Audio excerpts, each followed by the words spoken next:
Hello and welcome back to the Argyle CFO Leadership Forum, FP&A Strategies for Success. My name is Michael with Argyle. A couple of notes before I turn things over to our panel moderator. First, a quick reminder to stop by our sponsors' virtual booths at any time during today's event and for the following week. Our partners are committed to providing you with valuable content and a great overall experience. At any time during today's event, you can visit their virtual booths from the main agenda page, which include complimentary materials, information, and meet and greet opportunities. To ask questions throughout the session, simply type into the Q&A chat and we will address your questions at the end of the session. And now, without further delay, I'd like to introduce our moderator. Philip Peck, Vice President, Advisory Services and Finance Transportation Practice with the Peloton Consulting Group. We're excited to have Philip and our panelists with us for a panel discussion titled Collaboration and Communication Improvements for the FP&A Function.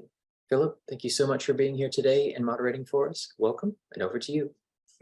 Thank you, Michael. I'm very excited to be moderating this session. I'm joined by two esteemed colleagues, Ashley and Cindy, and momentarily I'll let them speak about their backgrounds. I think this is an extremely relevant topic, and I know they're going to bring to bear lots of insights, experiences, and pearls of wisdom for all of you who are participating.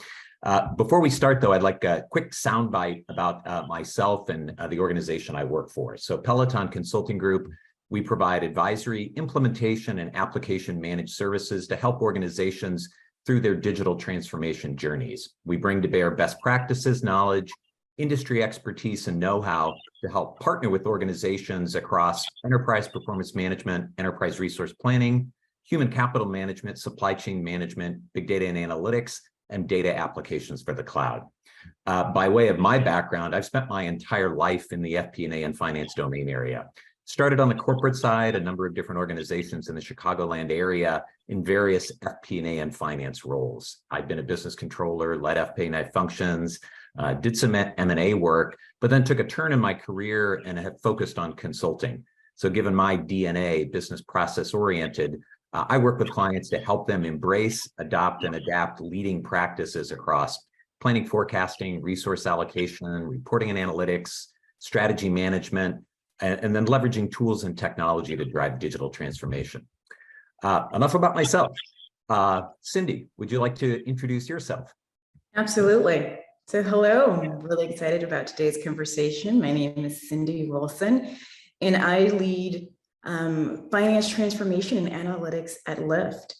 I have about 23 years of experience leading FP&A and even accounting organizations, as well as helping companies build capabilities, transform both of those bases. And so kind of similarly, I've been a head of shared services. I've been a business unit CFO.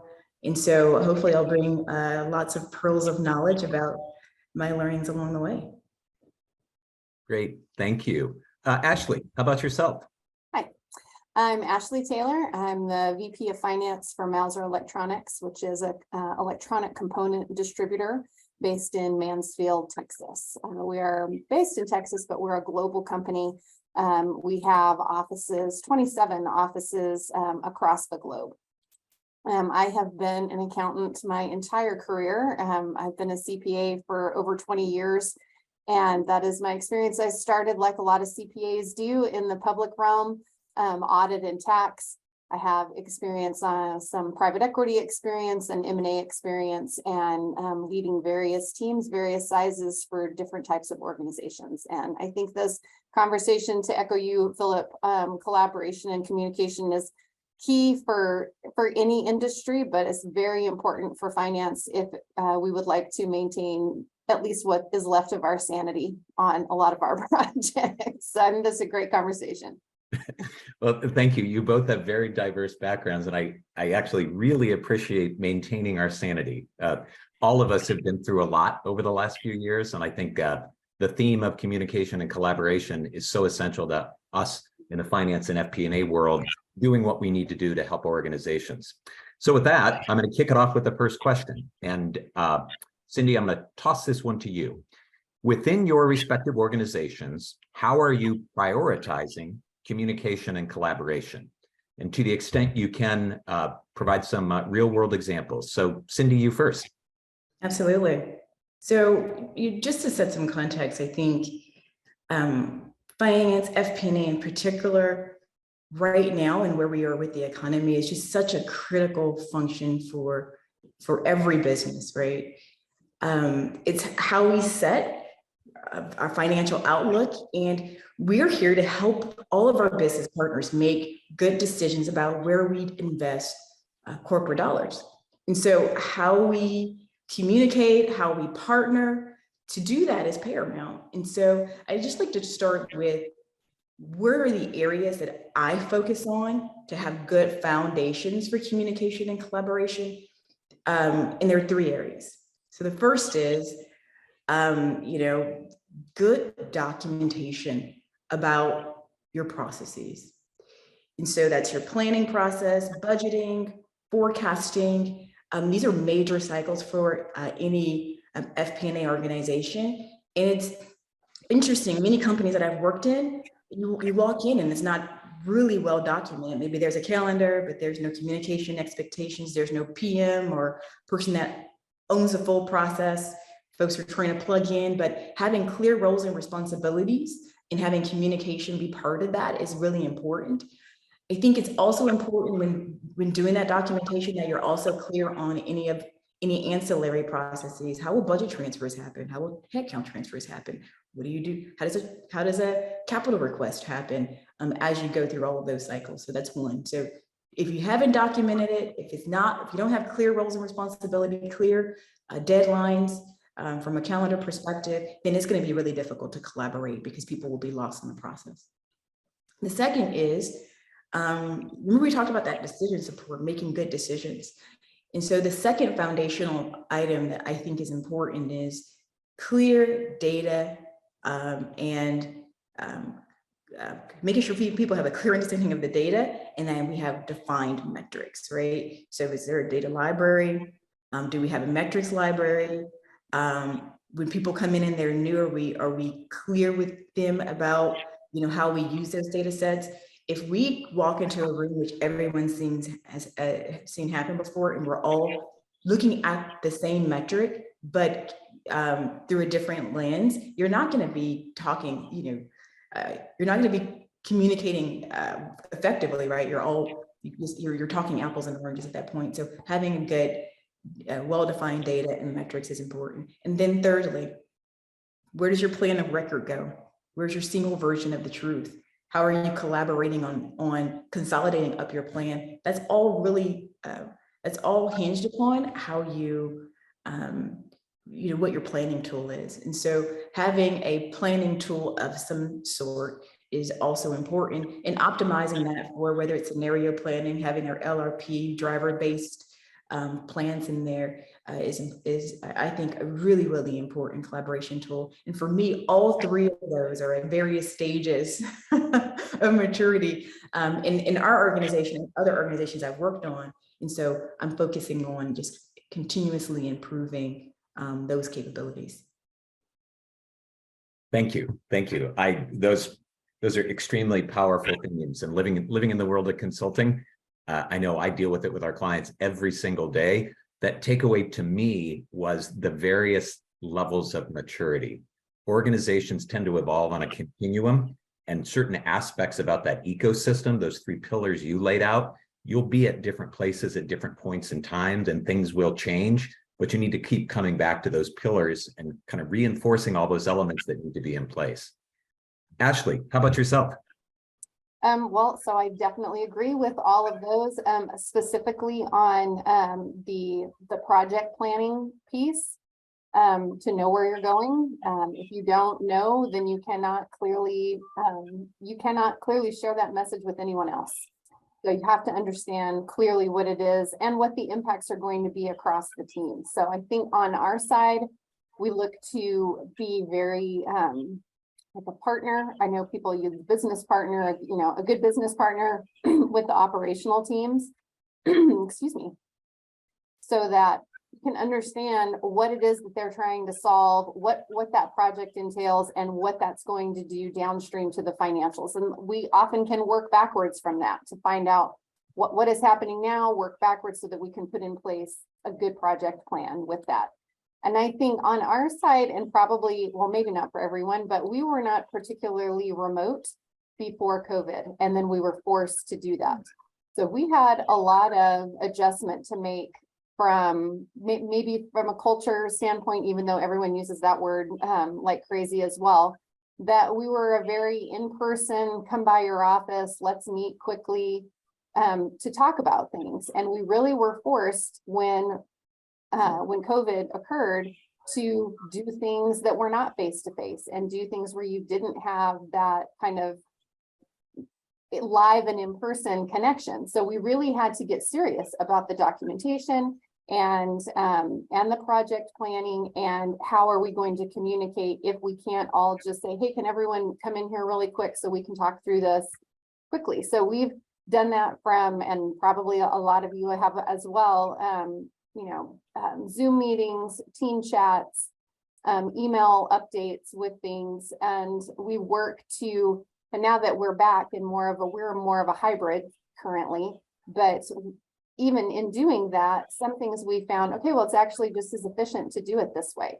So let's just quickly send an update rather than have everyone come into a room for 30 minutes to an hour to talk through something. So I think that those things have forced us to be more deliberate in what we're doing and to also be much more concise. Those are great observations. I'm channeling everything that you're describing as being in consulting. Our firm went from primarily on-site with clients to 100% virtual overnight. And as someone who leads and facilitates those working sessions, that was a big shift. And the things that you're alluding to, Ashley, those sidebar conversations that we used to take for granted. Hey, Cindy, can I just go talk to you for a couple minutes over here? Or even going to a whiteboard and go, your process isn't that well documented. Let's draw. Let's get some magic markers and all that. It's different. It's different. Let's keep going.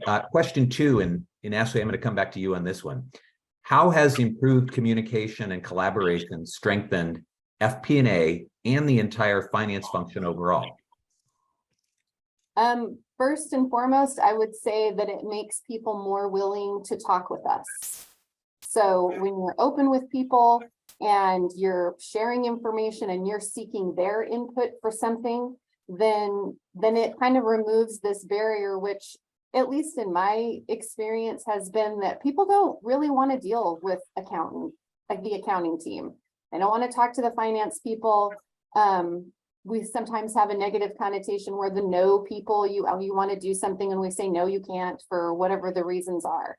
So I think we've really worked to be open with people, for them to come and talk with us so that we can say, well, we cannot do that, but what are you trying to accomplish? What are you trying to do? Okay, well, what about if we did this? We could do this. Would this work for you? So I think if you put yourself in a position where you can say yes as often as possible, then people are willing to talk with you. So they'll come and talk to you. They also are more willing to tell you when something has gone wrong. So you get some advance notice if something is about to not be good news. You can work for that. And then it also makes it so that when you do have to say, no, we cannot do that, they say, all right, well, then it definitely must not be possible, because every other time we work with them, they really do everything that they can to work with us. And I think that just makes the communication go much smoother. Everyone knows what to expect for the most part. And if they see you as someone who's willing to see their perspective and what's important to them, then, I mean, that makes our life easier as well. Absolutely. Living in their shoes, and being open-minded, and everyone has a different perspective, but getting alignment there, and seeing the world as they see it. And I think too, as far as putting ourselves in their shoes, I think it gives them a chance to kind of put themselves where we are, to say, well, if we were to do that, then we would have to do this, this, this, and this. And in order to do that, it requires, these kinds of things, because some things, as we know, unfortunately, are not as simple as they seem, on the front point. Well, could we just start doing this? Well, maybe it has tax impacts, or maybe it has financial reporting requirements that go along with it. So I think those kinds of things, we've had conversation about things and people will go, oh, well, I didn't know we had to do all that. I'm like, yeah, this is not a simple thing to do. So I think it goes both ways. Absolutely. Absolutely. Cindy, how about yourself here on this question? Absolutely. So improved communications, right? Everyone knows what it looks like to have gone through a quarter end process and the teams not be aligned, and someone's calling you going, who approved these tax related adjustments that are in here? And it's just a waste of time. It frustrates the team members, right? And so to me, and I keep going back to the times that we're in because it's really important. No one has, we need to be fast. We don't have, resourcing is at a limit, funding is at a limit. And so our ability to be efficient and well communicated and not have rework is important. And we want to keep our team members happy and engaged. And the more that they're in a process where they feel like there's breakdowns in communications, it causes attrition. So it's real impact to clean financials, it's real impact to team member happiness, which ultimately impacts our ability to serve the business. Absolutely. Those residual impacts are things that are not necessarily always top of mind are so important. And that the people aspect, as all of us have been living through it, the quality of life and things have fundamentally changed. The war for talent and all these things come into play. This next one, Cindy, I'm going to come back to you, and you've touched upon elements of this, so I'm sure you'll be able to elaborate more. Have you harnessed the power of any new technologies that help strengthen collaboration across the entire organization? I would tell you, and I was thinking about this the other day, and I was like, what's been a game changer? Shared docs. So back before the pandemic, where people were kind of working, and you could walk over to someone's desk, everyone I felt like was they had their own Excel files, right? They had their own Word documents. You had to go through 3 levels of shared drives to find things. But we've turned to more collaboration tools. You're never getting rid of spreadsheets. Like, this is finance. Even if you build the best tool possible, we're not getting rid of it. And so to be able to use a sheets, a slides, a docs that's connected, where everyone can get access to it, where you can leave comments in it, where you can link data, people understand where the links are. Those collaboration tools, to me, have been just game changers in how we work together. So that's one. A second one is, I don't think I really use a Slack or Teams or messaging well until after to that COVID period, where we're figuring out how to create those team channels or Slack channels that allow you to communicate real time out to groups of people. So to me, those two, shared docs, shared spreadsheets, and then the other category, shared communication tools, have been a godsend. I wholeheartedly agree. Speaking as an organization that has fully embraced Slack amongst other document sharing tools, and then some overlays on top of it, I 100% agree. Ashley, similar experience, different experience? The same, definitely the same. And I definitely high five on the document sharing, because that is very helpful. And we use that on a very limited basis prior to COVID. And since then, I mean, now everyone's used to it and it moves much more fluidly. So I completely agree with that. That saves so much time. Send a link, nobody can get in because they don't have access. Now you just send it here, everybody gets it. It's so much easier. Yeah. How long, if I could ask a follow-up question, which is, how long did it take you guys you think, on your organization to ramp up to really fully using these tools well. I know for me, I came into a new organization that had those tools, and it took me, a few months to really fully integrate. But for you, as someone who rolled those out during the COVID time, how long do you think it took for your teams to get used to it? Well, to get used to it, it probably took, I would say we probably still have some people that are probably still getting used to it. And, in a certain extent, but we really adopted it very quickly. And I would say honestly, like less than 60 days to get it done. But again, we were in a situation where we had no choice but to figure it out and to do it. So we did try to, and back to I guess on this communication and collaboration, it was a conversation to say, we get it. We're all learning. I don't know exactly how it's going to work. It's supposed to work like this. So if it doesn't look like that to you and it's not working like that for you, then let me know. And we'll, kind of go through these things one at a time. Maybe it's an access problem, maybe it's training thing. So that part of it, we ramped up quickly as far as a survival mechanism of, okay, we got to figure out some way to do it. And then we became more, I think, casual kind of about working on it. So someone would learn something new in it to say, hey, did you see this?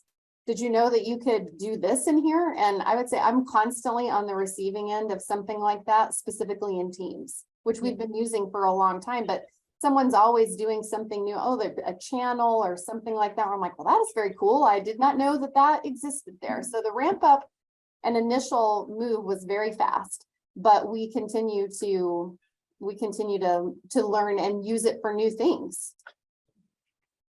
Love it. Real quickly, similar, we had to rip off the Band-Aid, or actually create what we just had to as a consulting firm, so we didn't have a choice. That said, then we took some of our younger associates over time, and we're predominantly Zoom, although our clients use Teams or they use WebEx or whatever. The younger people, we, in a sense, created a gamified way of having them learn the new tips and tricks and things that Zoom could do. So it became just a unique way of them going, hey, I'll speak for myself, they're much more technically savvy and facile than I am, and they'll try anything. So that was then spread across the firm and say, let's make this a standard, or let's do this a little bit differently to take advantage of those features and functionality. Cindy, thank you. I love the question. Keep us moving here. How does finance work with other teams to respond faster and avoid costly situations? I think I'm back to you, Ashley. Well, I would say this goes back to having good relationships with people in the operational teams. We have in our organization, we have regular project meetings. So each finance has an assigned project manager and business analyst on the system side who works with us and coordinates our projects. And each operational team has someone like that. And so those individuals meet together, so they share information. And the more that we have, and the way that we manage projects, we've gotten very much better, I would say, at how we're handling that to identify when projects are cross-functional. So we'll involve teams. It's identified faster. So you're not finding out about it when a project's already been going on for 2 months. And then you're like, wait a minute, how did we get this far without us knowing? And then the other piece is about once we've worked on a project with these other teams and you know who your partners are there, you can develop a relationship with them. And then when they're in a project meeting, very often we will have this happen. I will get a message that says, hey, we were just in a meeting about whatever, and this came up and thought that you should know. So I've asked them to get in touch with you or whatever. So then you can kind of just quickly answer questions on the fly for those things. So in our organization, a structured project management and project meeting is how we best do that. Great. Those are definitely gems there. Those are truly gems. Cindy, how about you and your organization? Absolutely. So remember we talked about clarity and process. We try to be really clear with our partners on how they intersect with finance processes and what their responsibilities are in that, right? So I'll give you an example. If you need capital dollars, we have a process for that. You should be clear about what the templates are. You should be clear about what the metrics are that we're going to use to make decisions. And so to me, it's just really clear, just being really clear on tools, templates, and process is important. And then we have shared also communication channels and meeting cadences with our partners so that they can get us information real time through those Slack channels, one, or two, can plug into one of our typical, bi-weekly, monthly, or a quarterly cadence, depending on what your level is. That's great. I'm hearing some consistent themes, from both of you, but Cindy, specifically, when you started out back with well-documented processes, consistent definitions, common ways of viewing, understanding, talking about the business, and the elements you're just talking about now these are building blocks. These are so foundational. You have to have these in place to enable collaboration, communication, alignment, all of these benefits that we need to deliver as finance and FP&A practitioners.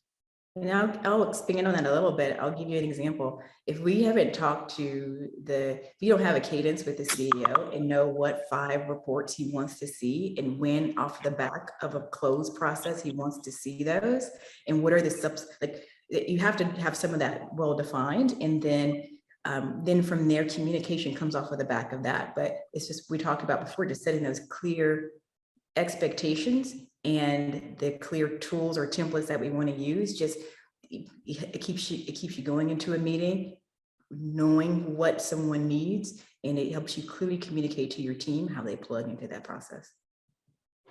Well stated. Next question, and Cindy, I'll start with you. We've touched on some of these, and we actually have a couple questions that have come on in this theme, so it's obviously very, very relevant. What best practices do you use to increase communication, not only within finance, but for the entire company? I love it. So the first is cultural.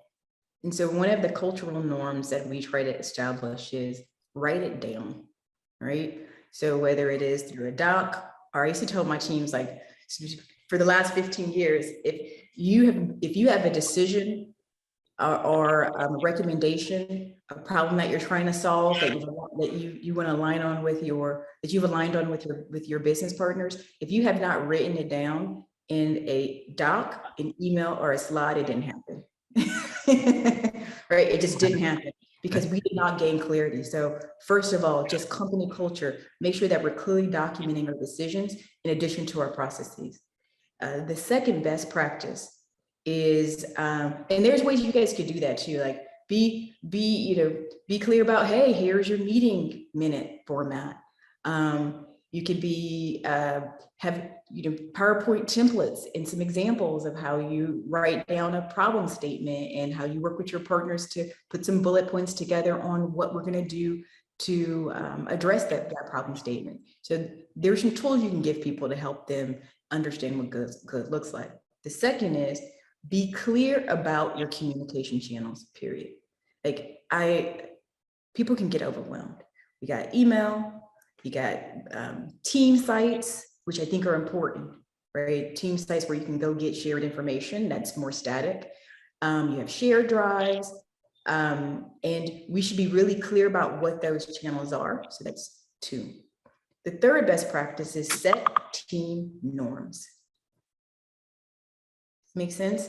So the team norms are about what information lives across your communication channels and expectations around how you engage with those channels. So for instance, small things like if you Slack somebody and they take 15 years to come to get back to you, well, that's not timely communication. And what's probably happened is that you've moved on and made decisions in a way that's less collaborative, right? So be clear, prioritize Slack, 2 hours on a Slack, same day on the Slack, emails, 48 hours, team sites are for static information. So just be really clear about what those norms are. And those norms should be set. For us, in my company, we cascade them from the top. So each organization can set some parts of those norms, but some of those norms we try to cascade down from the top. And then lastly, you got the tools, you got documented processes, right? You have your team norms, but if you don't have some guidance on communication cadences, that's still going to be, you're still going to fall short. And so those cadences could be, when do you have a team meeting? When do things go out via email? What kind of updates? What's that frequency? Do you have all hands?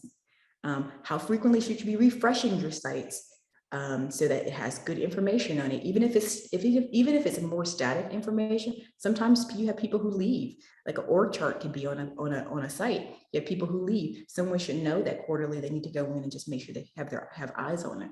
A lot of times we set tools and sites, and then they become outdated, and then from there, like they're affected.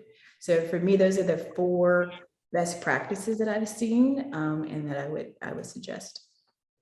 That's fantastic. I personally, that one around norms, for speaking for my organization, we have struggled with that. Just, am I using the right communication medium? How am I using that communication medium?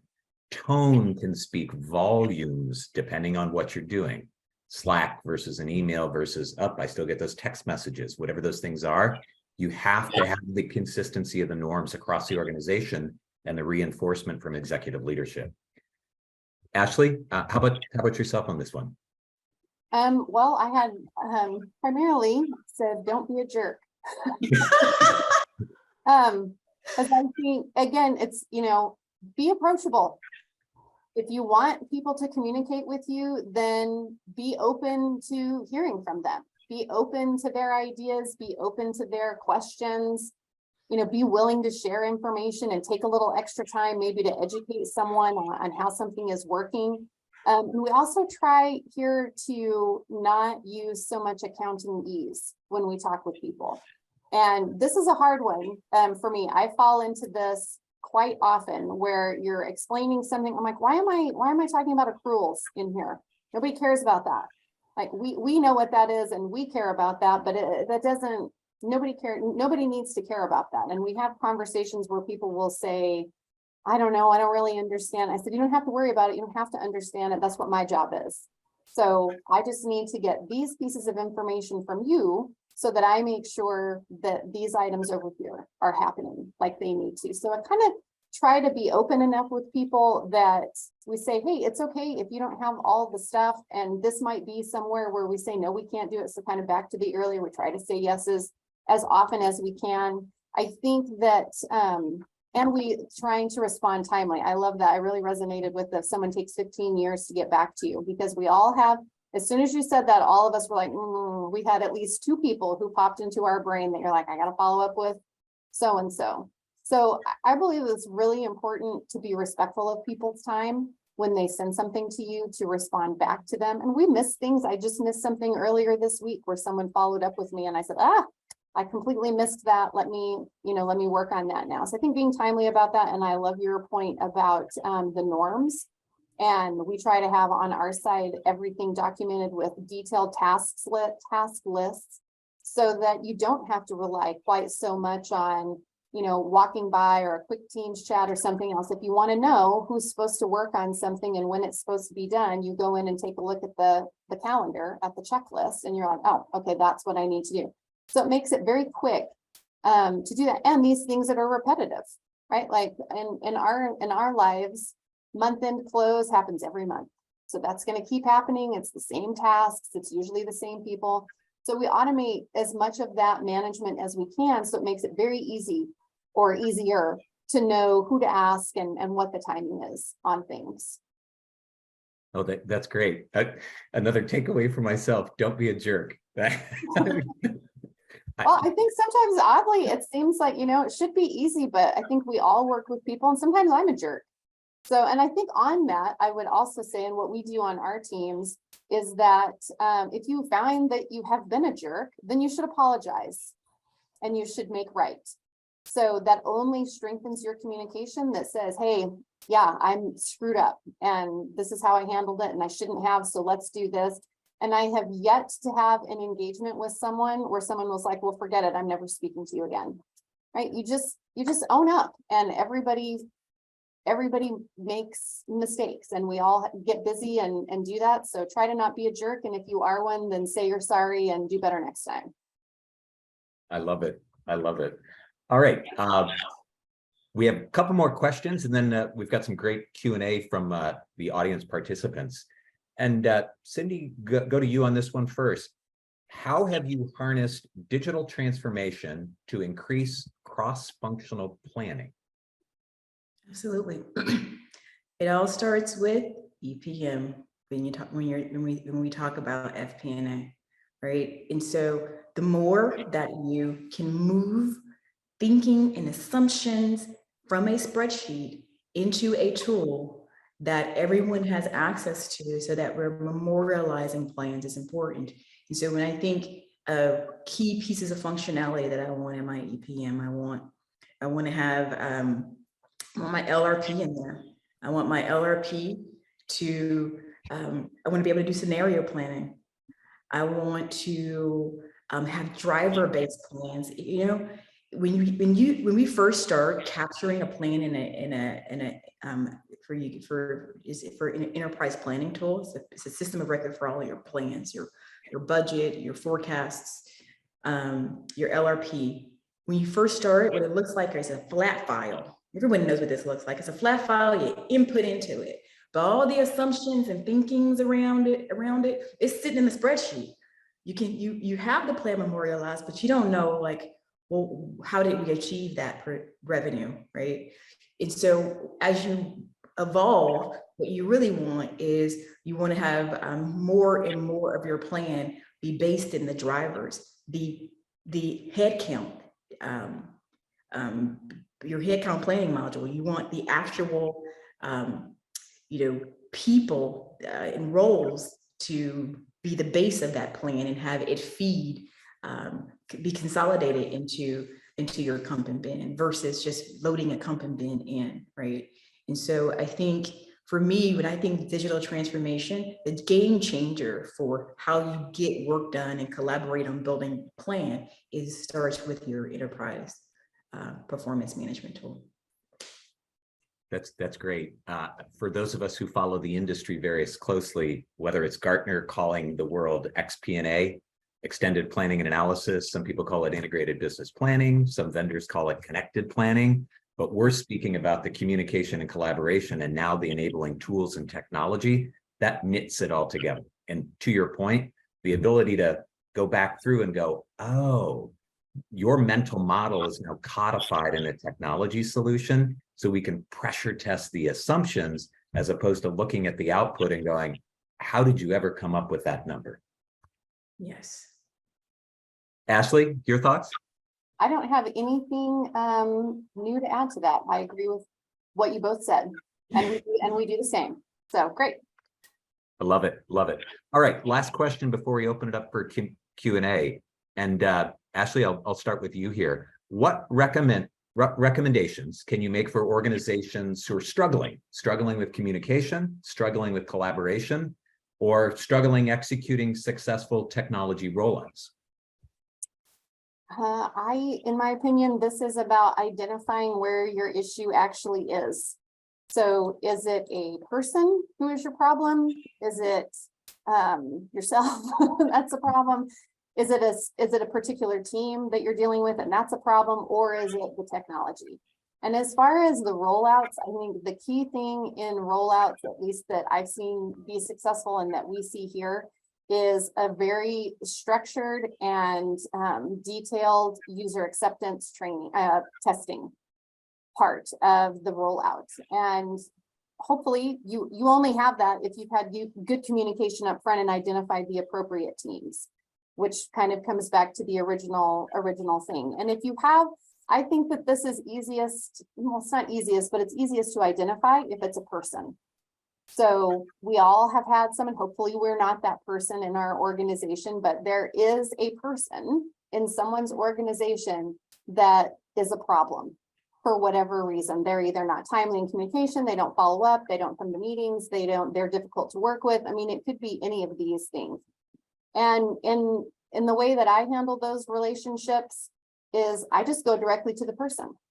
Say, this is what we're doing, and this is how it seems like it's going. And I wanted to talk with you about that because this is what feels to me like the problem is. And you can kind of open it up. And sometimes it works. I mean, most often I would say this works, and I have seen it work at least 95% of the time. And sometimes it's that they weren't aware, or they got overcommitted. They had too many things going on. I'm sorry, I wasn't trying to other. And other times they were just doing it until somebody called them on it to say, this is not working. So we cannot do this anymore. What are we going to do moving forward? And it kind of puts something on them to say, what do you believe can be done about this moving forward? You own it. We believe that you're the problem. So we need you to own some of it to do it. I'm not over here to manage you. I have my own team to lead and myself to lead. So you got to lead yourself here. So I think that is very key. And similarly to teams, it's usually not an entire team. It's usually individual people on a team. And sometimes it's the leader. And if you can identify how that's happening, have a conversation, be very specific, try to be non-emotional. You're not going to get anywhere at all by being a jerk. So don't be a jerk when you go to visit with these people. And really identify and get back to all of your points earlier, great documentation, or at least solid and regular documentation so that you can identify the teams that are important and you can get good user testing so that everyone feels like it's moving forward. And the last thing I would say on implementations and rollouts is keep your communication consistent. Sometimes it's easy on these projects. There's a lot of communication at the beginning, and then there's not really any in the middle because everyone's busy doing testing and everything else. And then at the end, it's like, guess what? We rolled it out. Congratulations. And everyone's like, wait a minute, what just happened? And in that time, it could be, 90 days or 6 months between the time that those things happen. So I think the consistent communication that keeps it a little bit so that everyone kind of remembers that that's out there. You don't have to give them all the nuts and bolts of it, but just be consistent so that then people aren't surprised. People don't like surprises, especially on the finance side. Keep it top of mind, keep it front and center, and repeat. Consistency of messaging. Yeah. Those are gems again. Cindy, how about yourself on this one? Yeah, I think Ashley killed it. Like I don't have anything to add there. No, it was spot on. And I'm gonna create a hashtag don't be a jerk, because I agree. I 100% agree. That hashtag, a nice emoji, maybe some action figures, like that. So we still have about 7 minutes and some very interesting questions. And I'm going to start one that I think you two have leaned into and maybe just give you another opportunity to elaborate. Here's a question. How do you get more buy-in from departments outside of finance? We have a bit of a resistance at our division. Start with you, Cindy. Yeah. So the first is understanding your partners' challenges with the way that you're engaging with them. Because if you take it from a accounting and finance frame of mind, and you go, hey guys, I need you to fill out all these detailed process, all these detailed documents and be on these detailed cadences and align to all of our timelines, you're likely going to get pushback. And so what I like to do is start with the perspective of my stakeholders. And I'll give you an example.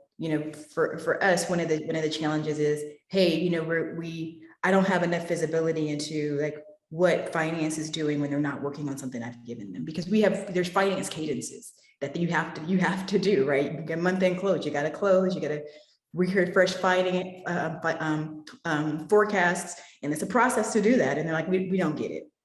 And so I'm asking them to do something for me, and I don't know why they don't have time to do it right now.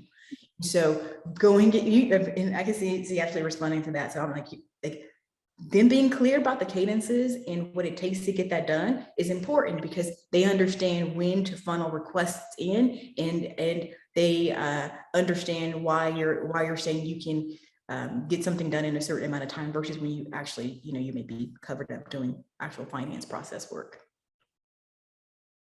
Those are great tips there. Ashley, anything you'd add? I'm nodding yes to everything. I agree with all of that. Yes, nothing from me. Okay, time for a few more here. Here's an interesting one, and it's a slightly different turn based on everything we've been talking about, but I think it's extremely relevant, especially given we're not losing things on our plate. We're typically adding more versus less.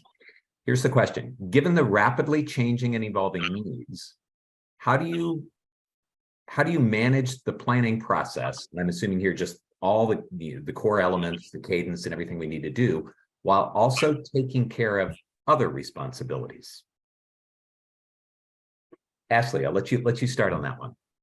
Okay, yeah, I mean, I feel a little like a fraud that I'm answering this question because I think I struggle with this as well.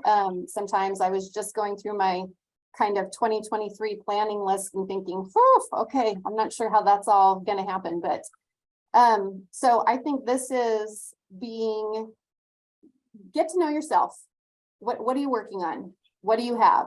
And are you supposed to have it? Should it be something that someone in your team should do? This is easy. I don't know that it's easier, but it's a little different if you have a team to whom you can delegate. So if you have people in your team, that's one thing. If you're in a very small organization, it's still the same kind of assessment of where am I spending my time? And I just had this conversation with someone in our team the other day that was talking about it. And I said, no, this sounds maybe like dumb, but write it down. I mean, kind of what you were saying before. Keep a log of what you're working on so that you can highlight for yourself where your time drain is. If you're getting to the end of every day or end of every week and the stuff that you plan to do still doesn't get done, then what have you been doing? So, and if you don't know, then that's a key to your problem, is that you're not being wise about where you're spending your time and you're letting your time own you. So you have to be the boss of what your schedule is.